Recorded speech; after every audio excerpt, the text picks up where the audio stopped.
Well, welcome. You are all new students out here, and I'm a new faculty, so you can do reverse welcome. So I thought, I looked at the agenda that you had for the whole week, and I'm gonna just say that I wish I was an incoming graduate student now. It's just absolutely fabulous. Yesterday, I think you had Secretary Schultz come here. That was sort of, I'm sure, was the peak of the whole thing. And after that, I'm on the downhill part right now. So, But, I was here listening to many of the talks on Monday, Tuesday, and a little bit of Wednesday, and just sitting at the back. And I thought of what I'll do is to give you a view about the system, the energy system. Because you heard about solar, you heard about wind, and you heard about things. They all have to integrate into a system. And there are two energy systems in this country. One is the transportation system, which is about predominantly the energy source is oil, as you all know, which is a global market. And we can talk about that if you want. If you want to talk about, when I was in DOE, I was pulled into on an emergency task force or a special ops team to stop the BP oil leak. And I can talk about that if you want. And we can take up 45 minutes. Probably take more than that. But I thought I'll give you an idea of what the electricity system, which is the other system, and that's where all the renewables and everything gets integrated. And finally, at the end, if you want to have questions, if you have burning questions on finance and policy, business, just shoot, and we'll have a conversation. Okay, grid. Extremely important. It has to be thought of as a system, not just as a technical system, but because there are institutions built into the system, institutions, regulatory system, all of that, financial system, all of that interact with each other. You cannot separate out one from the other. So that's why I said this must be looked at as an integrated system. And frankly, the electricity grid is likely to go through some pretty important changes in the next decade or two. It has to. Otherwise, many of the renewables may not be able to integrate. It's not that the cost is low. The cost is coming down on solar, wind, but unless you can integrate, it doesn't matter. And so how do they integrate? How does it play together with the traditional system is something that you ought to know. So the grid is the greatest engineering achievement of the 20th century, according to the National Academy of Engineering. These are arteries and veins in the United States. Without this, the whole economy stops. And imagine if your electricity goes away for 5 minutes, it's maybe okay. For a few hours, maybe okay. A day, I don't know. A week, a month, it is just disaster. Okay, and some people in the United States have suffered that in the recent past, in Sandy, et cetera. But this is a lifeblood of the whole economy, of our whole lifestyle. So, I want to talk about some current paradigms, some worrisome trends in the grid, and some shifting paradigms. And this is something, I think the shifting part ought to be very important for you because this is something that you will see through if you remain and engage in the energy scene. So what is the current paradigm? The current paradigm is the following. You got centralized generation, you got long distance transmission system, and I showed you the transmission network in the United States, and you come to the local substation, a distribution substation, you go down in voltage, and then you go to your neighborhood distribution, which happens at about 13 kilovolts. The long distance transmission happens anywhere from 100 kilovolts to the highest in the United States is 765 kilovolts. And you want to go up in voltage because you can go down in current and reduce the losses, right? That's how it works. The transmission system is what is called a mesh network. That means if you want to go from point A to point B, you can go in many different ways. And there is no routing of power, by the way. It flows like water downhill. It goes any different way. Whereas the distribution network is more of a branch network. You have a substation, the lines go, and then it sort of branches out. That's how the architecture. And this architecture, it's not new. It goes back to Tesla and Edison. And Tesla and Edison had this fight about DC and AC and all that you may have heard. But at the end of the day, the architecture is about the same, what they were thinking of. You have, and this Tesla was AC, Edison was DC, et cetera. But it's a centralized generation, then you have the grid, and you have zillions of loads all across, and you have a one-way flow of power. And that's what it was designed for. Why centralized generation? Because it's cheaper. And because most of the power plants in the past were thermal power plants, and the efficiency of the thermal power plants go up if you increase in size. This thing is... All right. So why centralized? Because it was cheaper. You got economies of scale. When you have thermal power plants, your large ones, if a large dam, the price goes down, the cost goes down. And that's very important. That was the paradigm. And this has been going on for the last 100 years, more than 100 years.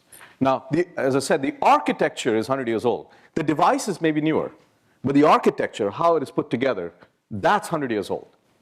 So what's going on?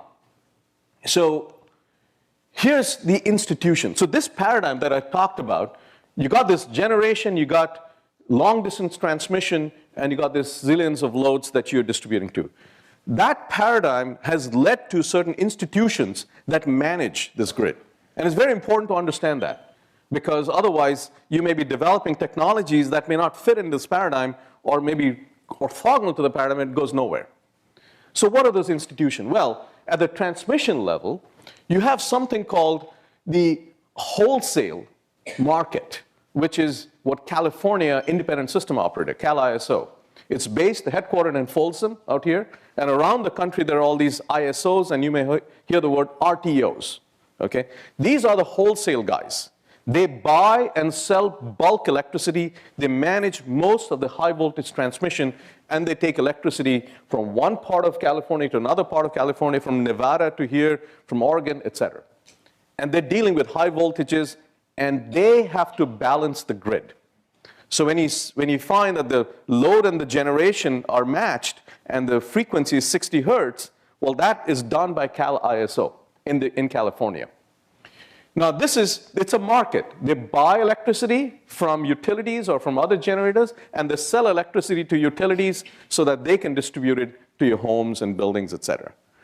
So this is on the highest level, and because they're interstate, they can be interstate, they are regulated by the federal government and not by state government. So FERC is the Federal Energy Regulatory Commission, and NERC is the technical arm of FERC.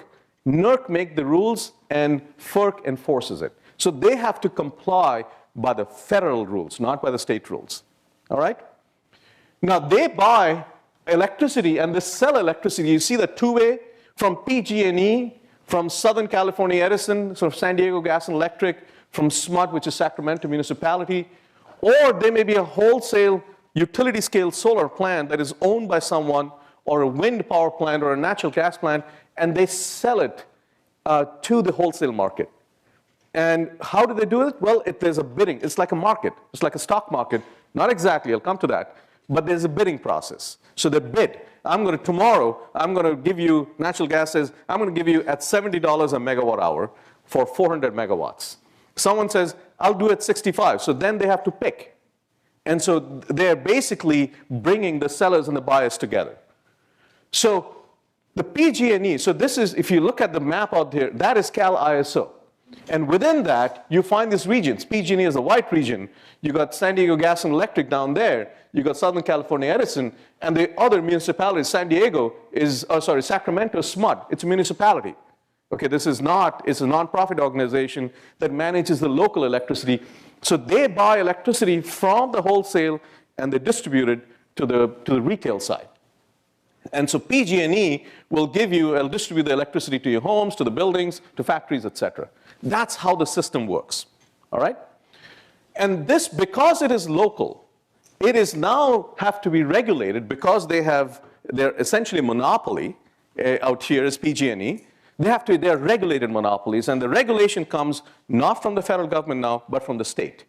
And CPUC is the California Public Utility Commission. So the Utility Commission has to regulate these utilities, and they regulate not just PG&E, but all the utilities. So you've got a federal thing and you've got a state thing. Now, how does this independent system operator work? Well, they create the market, they buy and sell electricity. If you go to Folsom, California, you'll see this big plant, And in fact, they look at all what is being generated from various parts of California, and they're trying to balance it in real time. It turns out the way the electricity bidding happens, there's something called what is called the day-ahead market. So 90+% of the load is predicted the day ahead, and the bidding happens the day ahead. So today's electricity that you're getting out here was basically planned out yesterday. Okay, that's 90% of the load. Then, of course, it doesn't quite get it because the load prediction is not exactly the same what actually happens in real time. So to fine-tune that, you have an hour-ahead market, and then you have a 10-minute market, and then finally, the smallest one is frequency regulation, which happens on the second level. Okay? So this is how it works. It's not a real-time stock market, but it's trying to get there. Now, this is where the challenges happen, because if 90% of the load or the generation is planned out the day before, it's very hard for wind and solar to be able to integrate it, because it's very hard to predict what's going to happen tomorrow. So that's where the problem lies in integrating solar and wind intermittent resources, because they're not always predictable to 700 megawatts plus minus 5. It's very hard to do that. Nevertheless, this is how the wholesale market works. And then this is like the price keeps fluctuating. The price depends on where you are, because otherwise there are losses in the system, and the location is very important, and the location gives you the price. It's called locational marginal pricing. That's what it's called. And there's a whole algorithm to be able to calculate that. Now, here's how it works. So you got all these time scales for the grid. At the shortest time scales are faults, when suddenly something snaps to protect a device, and the faults can cascade. In San Diego, a couple of years ago, we had a huge outage. In New York in 2003, there was a massive outage. That is due to faults cascading. That's faults. Frequency regulation, where you're trying to manage the frequency, happens on the order of seconds. You got a 5-minute market, hour-ahead market, day-ahead market, and the long term for utilities and the ISOs are asset planning. So that's how the time scales vary. And this is, if you look at the legacy load, the load keeps on varying, and the generation always follows the load, right? So if you turn on a switch somewhere some generation is turning on, you don't even know. So the load is fluctuating like this, and there's a prediction for the load, and this is how. At the shortest time scale is the frequency regulation, and the frequency is a proxy for a mismatch between load and generation. So at short time scale, they're looking, and they're trying to keep the frequency within 60 plus minus 0.065 hertz. That's the tolerance. And if the frequency goes high, that means the generation's too high, they reduce the generation frequency. So it's a control system that is working. Then, of course, the hour-ahead, day-ahead, and history and weather. And this is what had been going on for the last 100 years, is dispatch. And the dispatch, as I said, most of it is day-ahead, then now hour-ahead and 60 hertz, and it sort of goes down in the amount of power that you can manage. Only recently, and this is, as you can see, the generation follows the load. Only recently have people started looking at demand response, where the load can be curtailed because there's too much generation, it's too expensive, and too much stress on the system. That's how it works.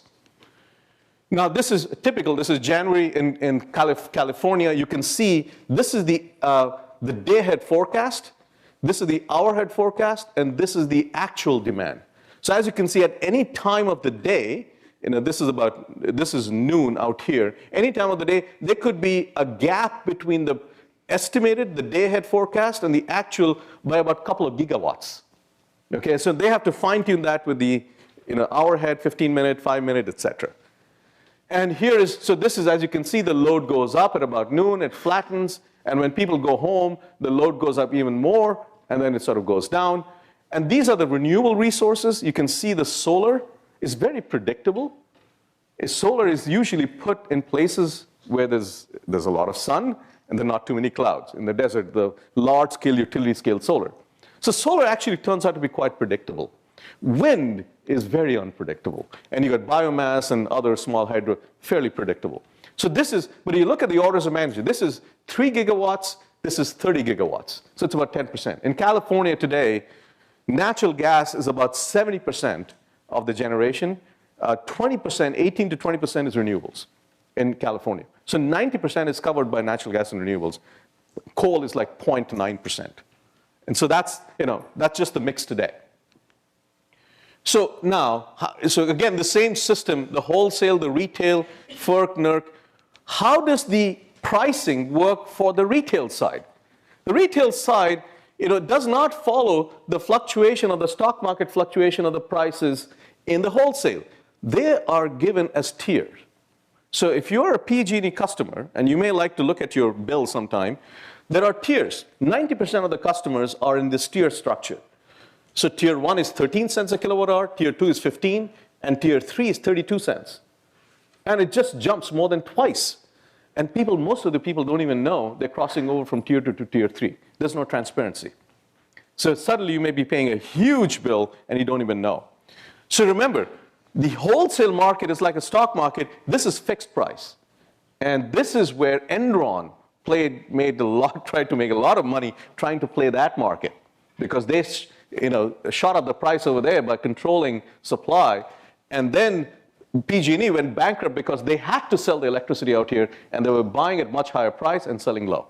And PG&E almost went bankrupt because of that. So that's how, the pricing out here and all that. So I'll talk a little bit about the technology as well. So what are the worrisome trends? Quickly. I'll give you one, and this is going to show up. People talk about climate change, and we know that the world has warmed up by 0.8 degrees Celsius since the beginning of the Industrial Revolution. That's the average. Here's the distribution of what's going on. This is the average. This is standard deviation, 1, 2, and 3. Look where the distribution is going. So you find that the distribution, which used to be, some summers are hotter, some summers are colder, right? So the cold is blue, red is hot. But the average has certainly moved from here to there. But look where the tails of the distributions are reaching. So this is reality of global warming, because it is not the average, but the tails of the distribution have a disproportionate effect on our economy, because it stresses the grid, the agricultural things. I mean, it's nonlinear. It's not that, this is 0.8 degrees, so this, 2 degrees will have a big, will have a proportional effect. It's disproportionate. People die. Animals die when you have that kind of a heating. So this is what's going on, and this is a worrisome trend, and because of this, you find the losses in the grid are on the order of about $100 billion a year, but the weather-related ones are, $30 to $40 billion, and they are increasing. Okay, so that's a worrisome trend. The other, worrisome trend, as I'll show, is sabotage. The grid is vulnerable. So this is, again, weather-related, a worrisome trend. Second word, age. This is a typical substation transformer in the United States. Okay, and from the transmission line comes to the distribution, and if you look around, you will see them. It's just that people try not to notice them. The average age of the expected lifespan for these transformers, okay, these are about $1 trillion of assets in the United States. The expected lifespan is 40 years. The average age of these transformers in the United States is 42 years. We're at -2, okay? Cyber physical security, huge problem coming up. Just an incident. This is on Highway 101, Morgan Hill down there, San Jose up there. There's a Metcalf substation. How many of you have heard of this incident that happened? Okay, for the rest of you, here's what happened. On April 16, 2 a.m., 120 shots were fired at the radiators to leak out the cooling oil. 50,000 gallons of cooling oil were leaked out. They brought down the substation. And 15 minutes before that, fiber optic telephone cables were cut so that 911 was disabled. We still haven't caught these guys. And it so happens no one had heard about it for a long time, because this was the night of the Boston Marathon bombing. So while all the media was focused out there, this was going on out here. And in fact, in many cases, our grid is being mapped out by just hacking in from other countries. This is what's going on.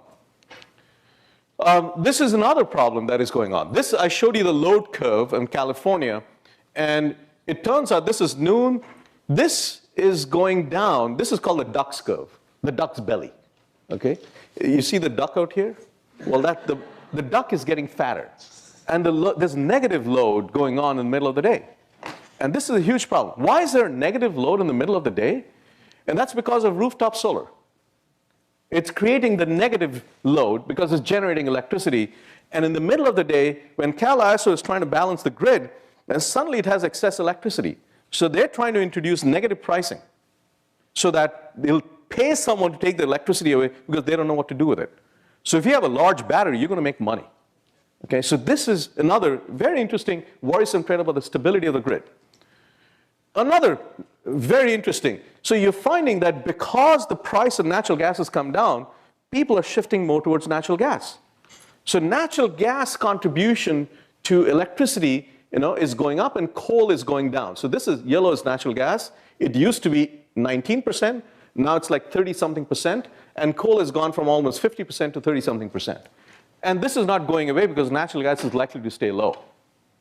The impact of this coupling of the two infrastructures, it can be dramatic. This is in New England ISO. You see the blue curve out here is the price, the spot price of natural gas. And you find that it goes from $4 to almost $20. Because if you have a cold winter, you need heating. So the demand for natural gas goes up, and the piping and the infrastructure is not enough. So you cannot put enough natural gas through the piping, and the price goes up. But because the price of natural gas goes up, and there's so much dependence on natural gas and electricity generation, the electricity prices go up. And so now you got a double whammy in your utility bill. And this kind of coupling is going, more and more is going to happen. Some shifting paradigms. So here's, you may have seen this before, the cost of electricity from natural gas combined cycle is the cheapest. Solar is coming down. When we were in DOE, the Secretary Steve Chu and I created the Sunshot program. I don't know if you've heard about it. It's to get down, this is, we'd said that if President Kennedy could have a moonshot, President Obama could have a sunshot. And this is not to go to the sun and return safely in a decade, but to reduce the cost of electricity to 5 cents a kilowatt hour without subsidies within this decade. And that's actually going on, and frankly going on very well. So where is, you've probably seen this, the wind, the cost of producing electricity to the wind is going down, the deployment going up. You have the cost of the panels come down. You heard from Mike McGehee earlier, the cost of the panels come down to the point that the balance of system cost is the highest. That's why the efficiency knob is very important. Efficiency and weight are really the two technological knobs to reduce the balance of system cost, and permitting and all that. I can get into it if you want me to. And there's, of course, a duck curve problem. So these are some of the cost trends that are happening, and that is introducing a shifting paradigm because it's very hard. The other one is storage. So when we in RPE, we put a target, $100 a kilowatt hour, stationary batteries. And you can see lithium ion is coming down, and we wanted to create other options beyond lithium ion. And here are lots of startup companies. This is from City College, called Urban Electric Power from Arizona State, Fluidic Energy from MIT, 24M. Primus Power is right across the bay in Hayward. And these are lots of startup companies out there trying to create stationary battery solutions to get to this $100 a kilowatt hour capital cost. So levelized cost of storage is 2 cents a kilowatt hour. Just add on to the electricity cost for generation. So this is also happening. And then power electronics. You heard from, I think, Juan Rivas talked about power electronics. Yeah, so we put a lot of effort in power electronics in the government because we felt that you could take a silicon carbide, transistor that could switch not at 60 hertz, but at 50 kilohertz, and you can take this transformer and reduce the weight not from 8,000 pounds, but down to about 100 pounds, okay, and reduce the cost. This is the innovation that is happening in power electronics right now. And it's not from DC to AC or AC to AC. You can do many other functions from these kind of intelligent things. And in Google, when I was Google, we started something called the Little Box Challenge to make a 2 kilowatt inverter. And this is a challenge, $1 million prize. Anyone wants to take a shot at this, go ahead. To make a 2 kilowatt inverter of the size of an iPad. Literally, thickness, or I should say Nexus 10, not iPad. It's Google, after all. Of the size, the footprint and the thickness, a 2 kilowatt inverter, which would be fantastic for the whole, whole ecosystem. Again, this is the current paradigm, the pricing out here. This is the one-way flow. This is what's going to be in the future. a two-way flow of electricity utility with the home. You will have solar panels. You can have electric cars or other storage. You can have natural gas come to the home. 60 million homes have natural gas, but we don't generate any power from it. You could have a generator where the waste heat is used for heating up your water or your space, and you can generate electricity, and you have dynamic pricing going on. I'm going to skip a few things out here because it gets a little complicated in terms of technical things, but I can, if you want, I can chat about it later on. I'm going to skip this thing. But let me just get to this. What are the trends and opportunities? Stronger coupling is going to happen between the electricity, gas, and information infrastructure. So there are three layers that are forming: the gas layer, the electricity layer, and the information layer. And when you have three coupled networks, trying to predict the behavior of the system, extremely hard. How do we extract value from the data, massive amounts of data that is going to be generated now? Petascales of data is coming out. Most of the utilities and the ISOs and all don't know what to do with the data. Okay? How do we couple and decouple when needed? Coupling is great. You can reduce cost, but at some points you may want to decouple to be able to protect something from economics or some other danger, threats. That is not clear. How can we better interface and serve consumers? When I talk to my mother, she doesn't understand kilowatt hours. And there's no way. And she'll never understand. And don't tell my mother I said that. Right? But they understand, people understand electricity service. So there has to be a transparency in how the electricity that they're using, what does it mean? Because cents per kilowatt hour and all, most people on the street would not understand that. So how do we better interface? How do we make it much more user-friendly? Aging infrastructure talked about. The other one is cyber-physical threats. How do you make it more resilient? Climate threats are talked about. How do you make it more resilient against climate threats? And finally, reducing cost of renewables and storage. Some people feel it's a threat. It's certainly a threat to the current paradigm.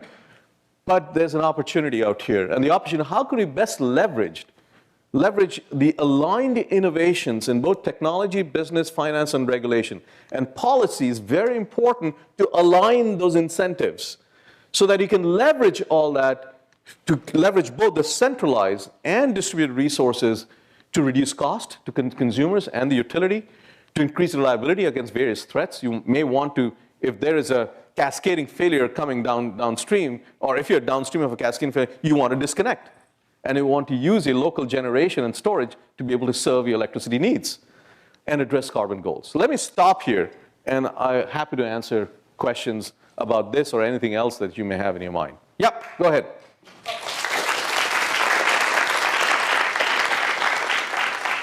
You were the first one. I grew up around here, and I didn't actually hear about the thing with the shooting of the station. Do you have any idea what they were trying to do? Like, did someone get attacked? Did they get call? No, this was at 2 a.m. in the morning. The people, we have videotapes of that. You can go to the YouTube and see it. They were all masked, and they were shooting. I mean, we still don't know. And because the media was focused in Boston Marathon bombing, we knew about it because we are sort of in the. Someone makes a phone call and says, hey, did you hear about this? But it didn't, the first big article came out in Wall Street Journal a year later, this year. A year later. This is scary stuff, right? We don't know whether it was a terrorist threat or whether it's an inside job. We don't know yet. And the Homeland Security, I'm hoping, is looking at that.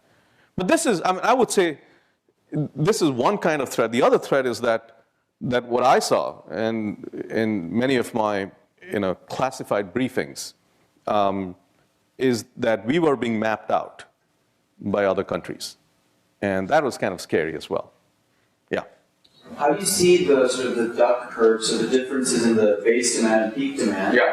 How are we going to deal with that? Because so much new capacity is coming online. It seems like it's coming on before we can actually get the battery storage or big ways of storing energy. So what would then be the solutions to that? Yeah, so a great question. I think, and I skipped some slides in the interest of time, I think you almost want sort of local autonomous systems and integrated to the legacy grid. So for example, if you have a neighborhood and some homes have solar panels, and there's generation coming on board, and you're getting this into the duck curve.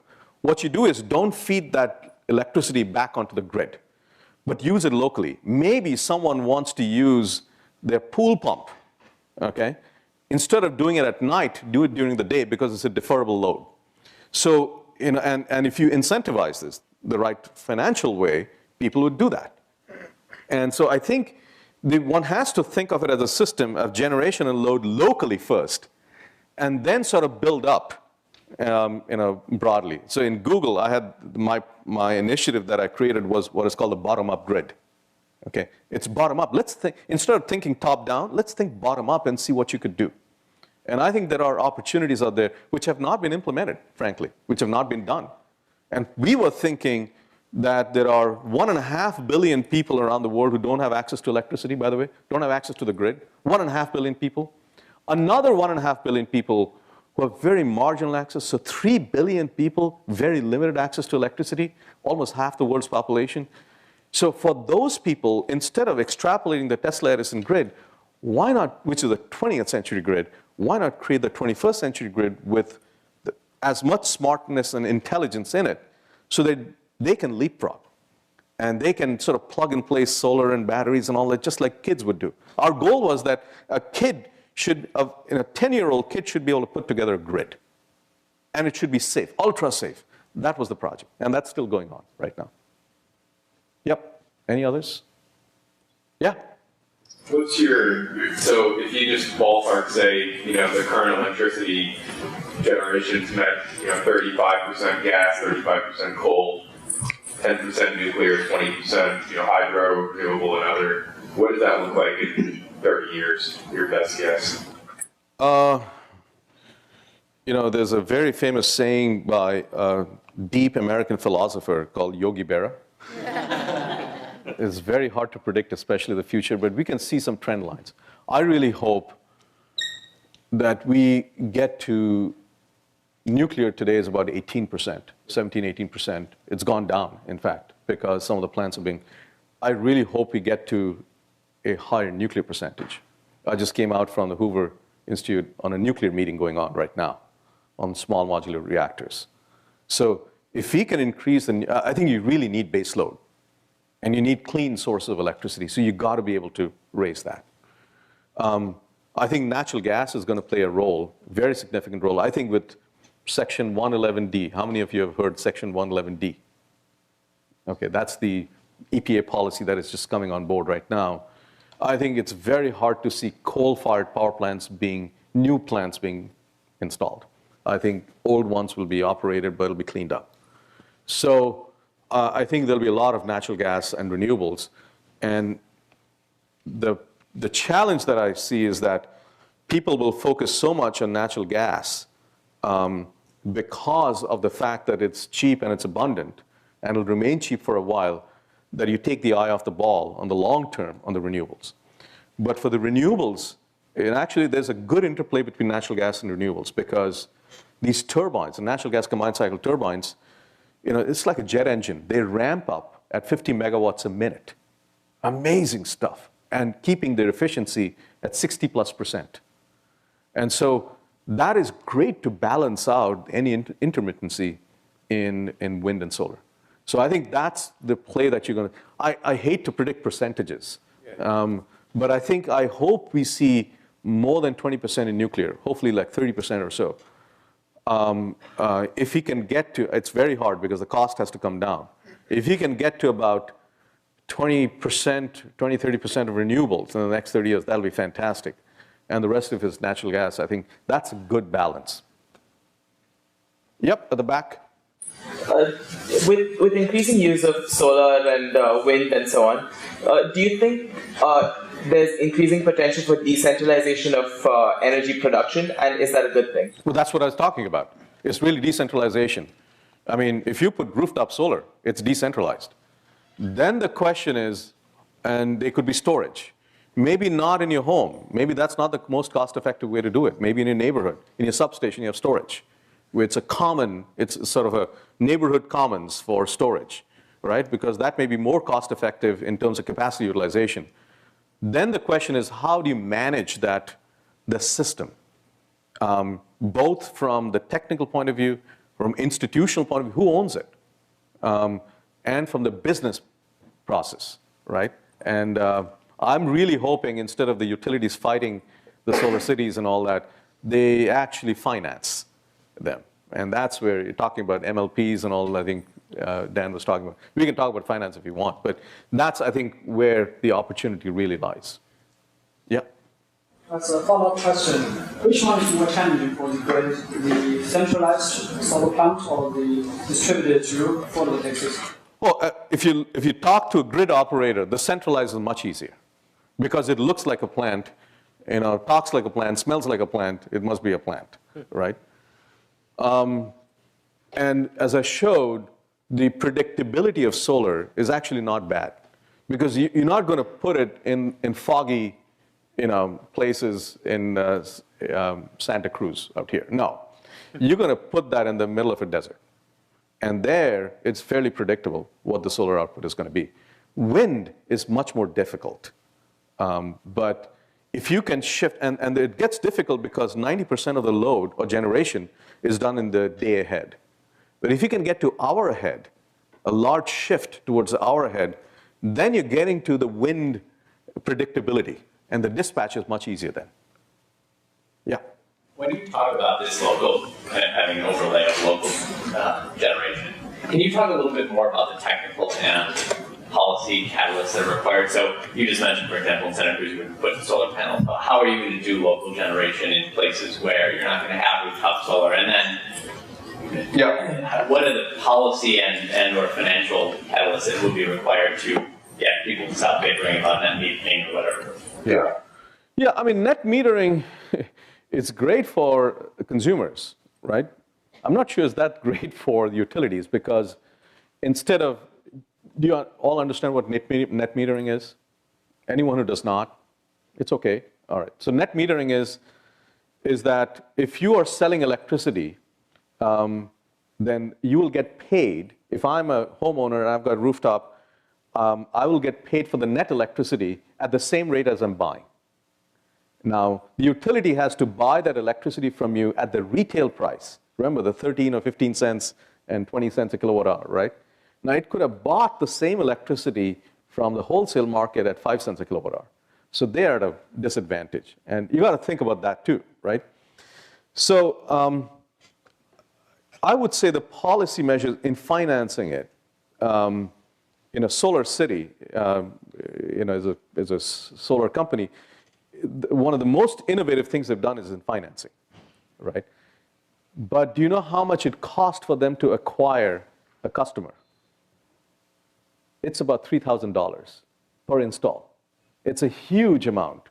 Now, if you could reduce the customer acquisition cost for Solar City, it's a very big deal in terms of finance, because then it's less burden on them.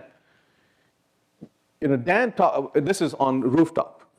On large-scale solar and wind installation, the financing turns out to be a big deal. Dan Riker talked about master limited partnerships. Does anyone understand what MLPs are? One or two. It's really a tax policy.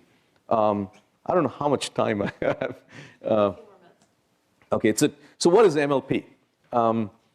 MLP can be traded on the stock market, and it basically aggregates capital from the stock market. So I create a company called Kinder Morgan, which is an MLP, by the way, and I trade on the stock market, so I can aggregate. You can all invest in this thing. So it's public capital. Then I take that aggregated capital and I invest it in a pipeline, gas pipeline, or a transmission line or something. And the returns that I get from that, because I have to get returns from that, I give some of the returns back to my investors, like you all. Now, most corporations that do that, let's say IBM or Google, when it does it, it has to pay taxes, corporate taxes. And when that money goes to you as an investor in Google or IBM, you have to pay capital gains tax. So that money that is flowing gets taxed twice, right?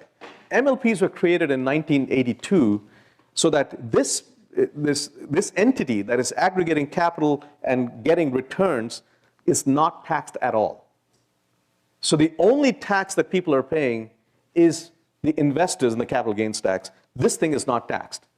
And so the tax burden is lower for this entity, and thereby the interest rate it charges for the investment it makes is lower. Okay, so that's the equation. Now it turns out when MLPs were created in 1982, they were only created for oil, gas, and coal. And they cannot be used for solar, wind, and other renewables. And the cost of capital, the interest rate, the cost of capital turns out to be one of the significant costs in all renewable resources. So MLP Parity Act, so the DOE, when we were there, pushed or asked members of Congress to see if they would sponsor a bill. And Senator Coons from Delaware brought together a group, bipartisan group, to create something called the MLP Parity Act, which will open up these MLPs for lower interest rate loans and investment, not just to oil, gas, and coal, but to everyone else, all of the above energy. That's what is the MLP. And that turns out is a very important financing scheme that, if it happens, will really impact the whole industry. Sorry, I got into tax policy. So thank you. Okay.